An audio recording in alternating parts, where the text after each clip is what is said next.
Fisher hasn't scratched, but he's certainly been an impact player. There's a teardrop again. They're having a whole lot of trouble with Marcus Howard. He is absolutely lighting it up. I think Marquette is going to have to find a way to play inside out now. Lewis. Hello. How do you do? The Butler is back.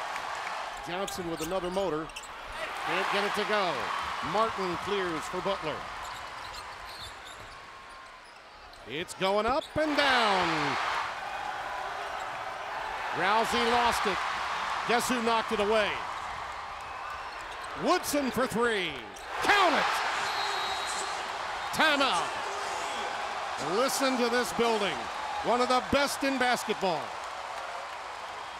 Turnaround from Saturday to a noon start Eastern time today, won't they? They've expended quite a lot of energy. Rousey. Oh, the bank is open early on Monday. They shouldn't allow that. It's a national holiday. Banks supposed to be closed. They have taken it aggressively. Haven't made some of them, which you attribute to the Marquette defense, but they keep going. Ooh, look at them. How good was that? A payday for JJ. Taking it inside to make it 68-65. Reinhardt can't hit. Baldwin's gonna blow by. Wow! Savage finds Schravis. Baldwin the trailer. Bingo! Bango! Bongo! Another victory and more Hinkle magic as the Butler does it again. 88-80. Chris, first of all, congratulations. I don't know if you know this or not, but this is the 5th straight game in which your team has trailed at halftime, and now you're 4-1. You trailed by 16 points in this one. What exactly do you tell your kids at halftime to get them so ready to go in the second half? Play better. I had to coach better, and they had to play better. I mean, bottom line, like I didn't coach very well in the first half. We didn't play very well in the first half. So, we really, it wasn't a whole lot of emotion.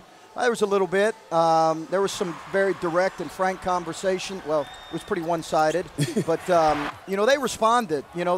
They responded.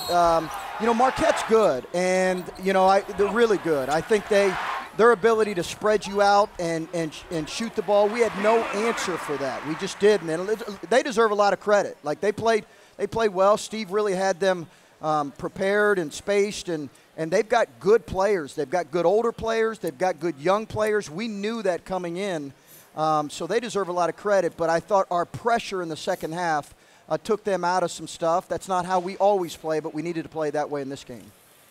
Yeah, Chris, I was just going to ask about that. This is Steve Lavin. Congratulations on the win. When it came to the three-point defense in the second half, they were 7 of 15 in the first half. A lot of them were wide open threes as well, off dribble penetration or in transition. What things did you do that allowed you to shut their three-point attack down in the second half? Yeah, in my short time here, we've never flipped it like this in a half in terms of how we played, because we were struggling so much in terms of just defensively. We had trouble keeping the ball in front, and then we were over helping off their shooters.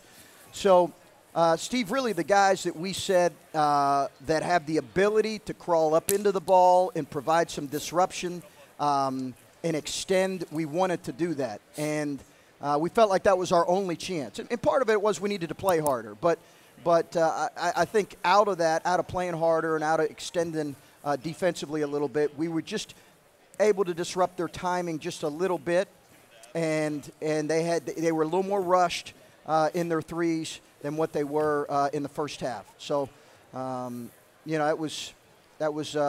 needed to do that. Coach Donnie Marshall, I got 2 questions for you. You can answer whichever one you want. I'm speaking for Butler fans. Whatever you say to them at halftime, can you say that in the beginning of the game, please? I'm sure a lot of fans are going to ask you that. But the real question is, listen, we talked a few weeks ago about who your leader is or who your go-to guy was. You had 5 guys in double figures today. Can you put a finger on who the guy, that one guy is that leads you, or is it is it multiple guys that lead you in different ways? Yeah, it's been multiple guys, Donnie, and I think we've relied on Andrew Travis a lot, but we we had a combination of guys that really, I thought, stepped into some important roles today. Avery Woodson was important for us in the second half. Keelan played well in the second half, I thought, on both ends.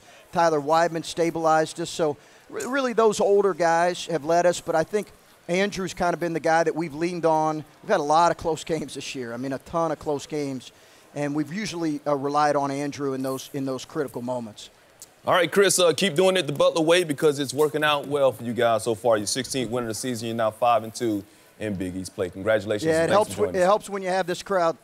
It helps when you have this crowd too, guys. Our crowd really carried us. We had an emotional game on Saturday. I thought our crowd really lifted us at a high level. But thanks. Great being with you guys.